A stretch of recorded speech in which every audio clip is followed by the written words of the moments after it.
welcome back to another video.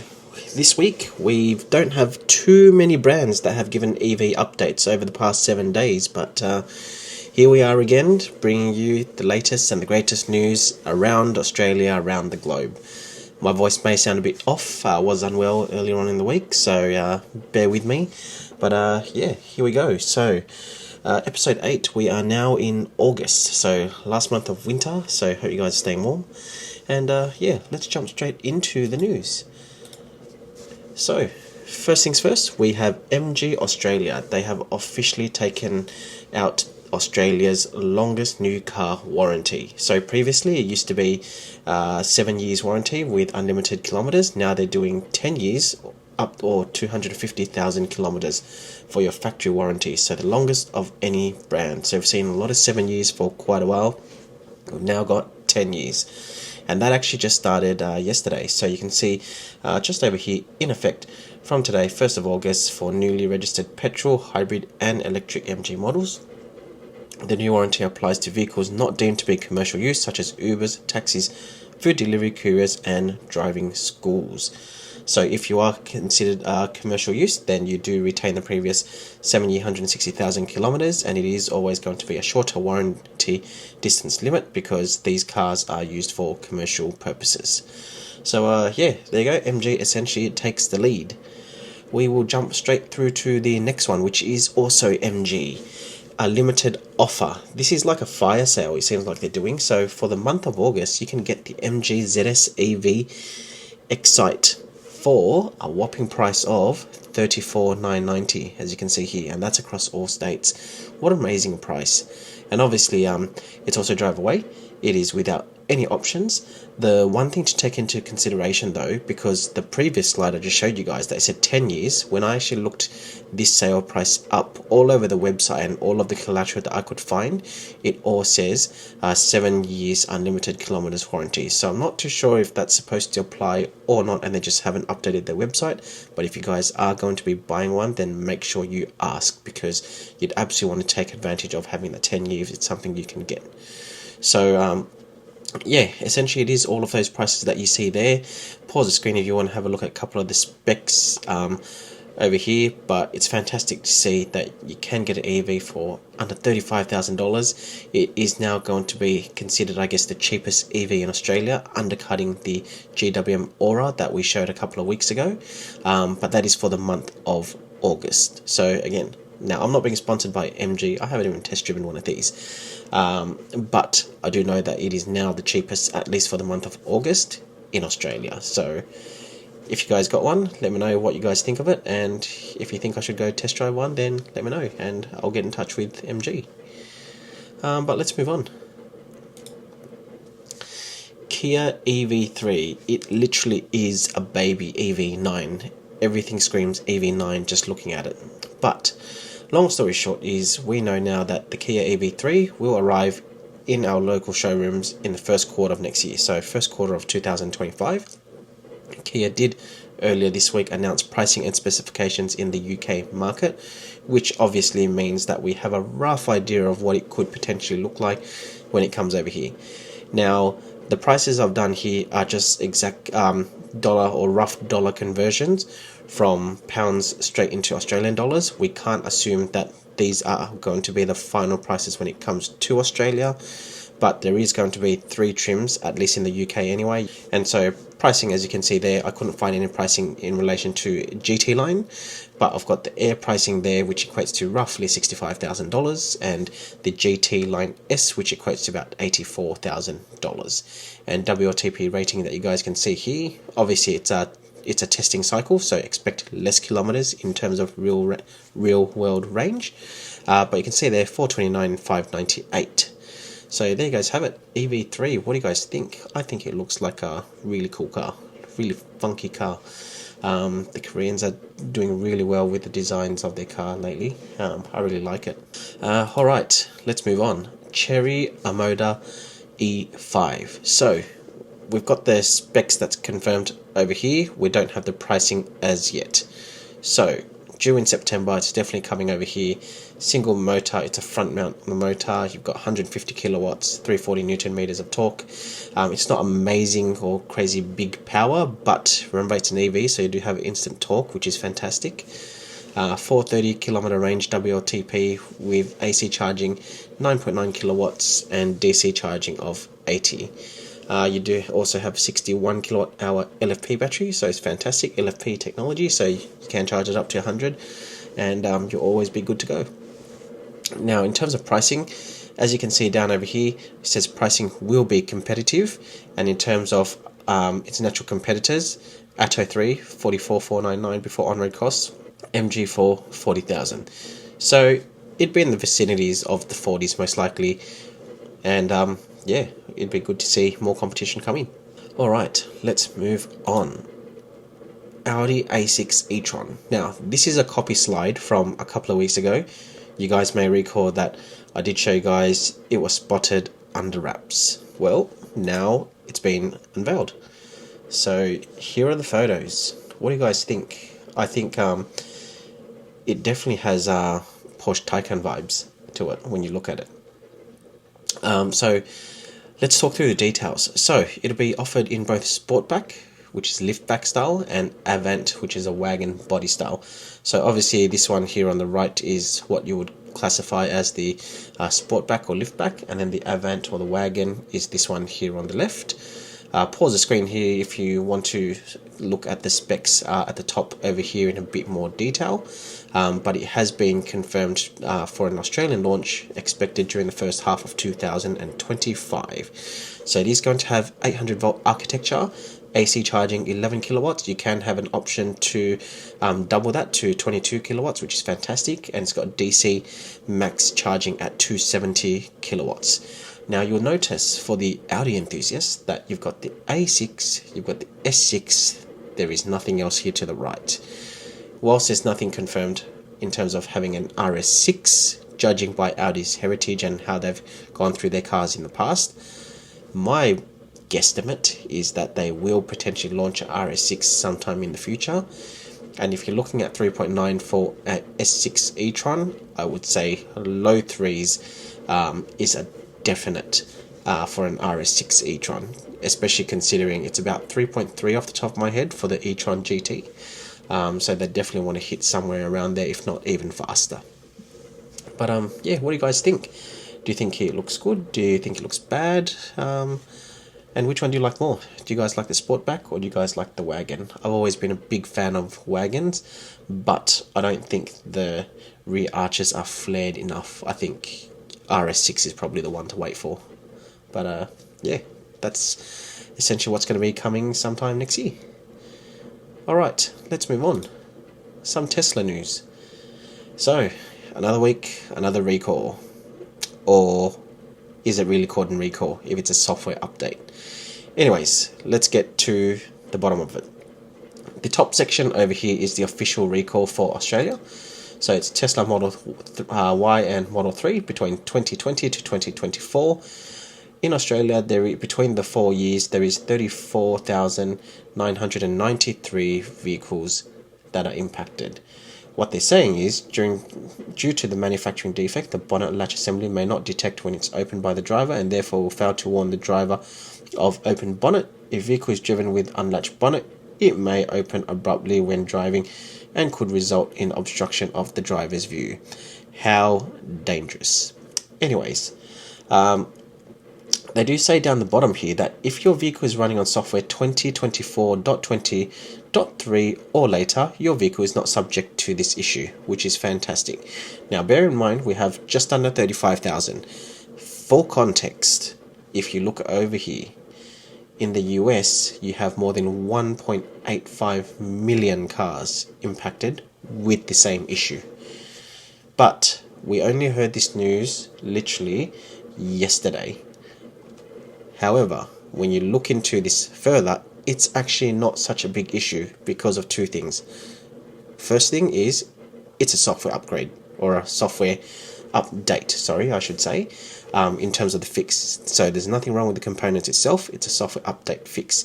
So they are saying 2024.20.3. Now I've taken this snapshot here from tessie.com, and you can see 2024.20.3 was released June 18th, so it's already 45 days old. And since then, if you look, there's a couple of software updates down here which was before, which I guess we would need from at least this one and later, which means if you look all the way up here, there's been heaps of updates since already. And so what that essentially means is a lot of these cars are already fixed by the time that this was lodged or made public. So I guess if you are concerned, or you don't want people talking more about what is considered a recall, for better use of words, just check your software updates, or just check your software. So just go into your Tesla app, look on the bottom left, look at what version you're running. Pause it here on the screen if you guys need to have a look at all the other versions. Now, bear in mind, not every single version does come to Australia, but you can see that this was 45 days old, and there's been a bunch of updates since then, so more than highly unlikely for a lot of people that they would still be stuck here unless you choose not to always update your car.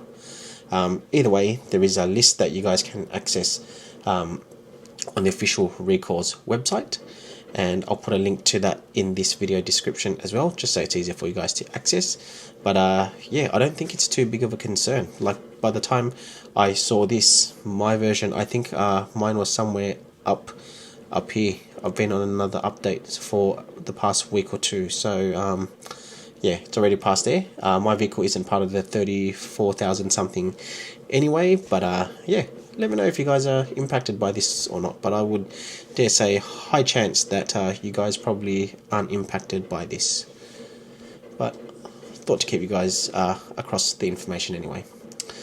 Alright, let's move on. So, InsureMyTesla, Zurich Insurance. So this was a massive news. So official partnership has been announced, and this was just earlier on in the week. So you can see here it's powered by Zurich. We've created InsureMyTesla specifically for Tesla Model 3 and Model Y drivers in Australia. So they're saying there's a unique digital experience. They're saying benefits include things like comprehensive cover, new vehicle replacement, cover for charging equipment, excess free glass cover, access to an authorized repair network, and you can learn more. So what you'll need to understand is this insurance is not the same as Tesla insurance. They're calling it InsureMyTesla because I guess that's a name that they're giving. It's not the same. We'll talk about Tesla insurance in the next slide, but this is essentially a partnership between Zurich Insurance and Tesla Australia. And you can see down the bottom over here that if you acquire a Zurich policy after following link or a referral from Tesla, Tesla will receive a commission from Zurich of 5% plus GST of your first year's insurance premium. So it's essentially a sales partnership model that they've got here, and it's not exactly like the Tesla insurance model that they have over in the US. And I'll talk to you guys about that in a moment. But yeah, have you guys done a quote yourselves? Let me know what you guys think. Based on all the feedback that I've read on Facebook and on X, majority of the feedback that I've seen, people have said that is actually more expensive. So yeah, let me know what you guys think about this. Have you guys gone and done a quote, or what do you guys think of it? I've personally done a quote myself, and it did come out a little bit more expensive. Most of the feedback I've read on X and on Facebook groups and everything, they've all essentially said the same. In some instances, some people have reported that premiums were 3 times the amount. So now obviously insurance is unique to everyone, so that could be that person's one specific example, one specific circumstance, but keen to get your thoughts. What do you guys think? And the other thing as well is, whilst it says here that it's all to do with the app in terms of application and being able to access the InsureMyTesla quotes, it is only available in the pre-delivery experience within the app. Otherwise, you need to go to the website to get the quote. So nothing for existing owners. Alright, let's jump over to Tesla insurance. So there's no specific update on Tesla insurance for the US, but I just wanted to show you guys the difference between what has launched in Australia through Zurich Insurance versus what Tesla insurance is over in the US. So this is what you guys essentially get if you have a Tesla in the US. So basically, some of the fine print that it says down here is Tesla real-time insurance uses data about how and how much you drive to calculate your monthly premium using safety score, which is a beta function, along with the information you provide. So it's determined based on things like driving behaviors, how much you drive, what vehicle you drive, where you live, what coverage you have, how many vehicles you have, and they also they notify you the month in advance based on what your premium is going to be. And when you first sign up, they assume you have a safety score of 90, and it does get adjusted monthly based on your safety score and miles driven. So that's essentially using all of the Tesla data to support the premium. So in Australia, the Zurich one, they don't get any of that data as far as I'm aware, because when I was entering information in the quote, it was nothing linked to the vehicle itself. It was more like a generic insurance quote.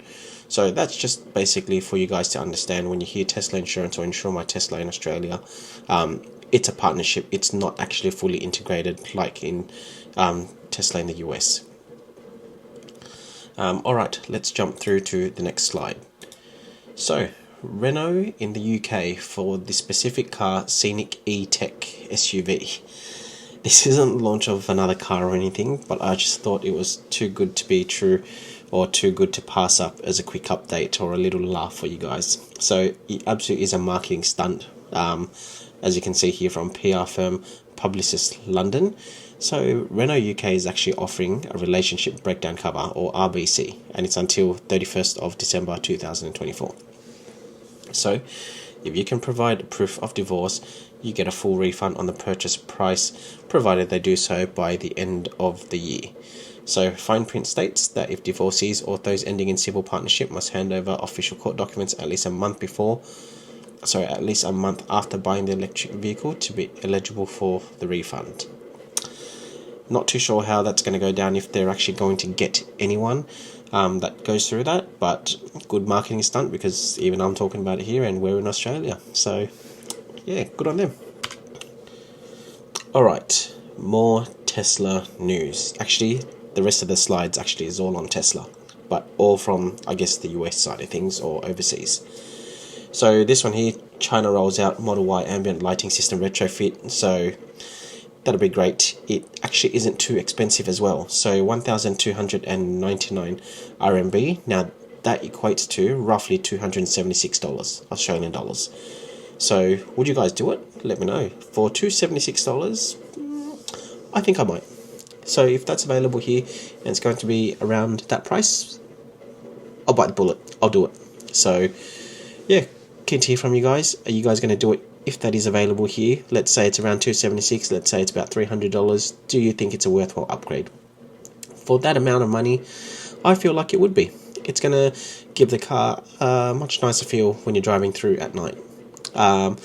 Although in saying that, the only other retrofit I would really love, you guys would know, is seats. I'd love to have a retrofit on cooling seats. I'd pay a lot of money for that. Yep. Alright, so that covers that. Let's go on to the next one. Alright, Tesla Model Y Juniper. Another leak. Another week, another leak. So, what do we have here? So basically, now you can't see it too clear, but basically this first photo here is showing a light bar across the back over here. The second photo over here, potentially in a high quality, and I read a comment somewhere, people were saying you could see perforated seats over here. I couldn't work it out myself.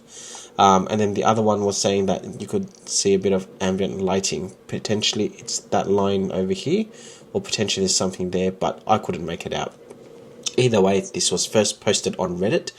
The thread or the original post or the OP is now deleted, but I thought you guys might enjoy seeing some of these key comments over here, because Reddit is always funny.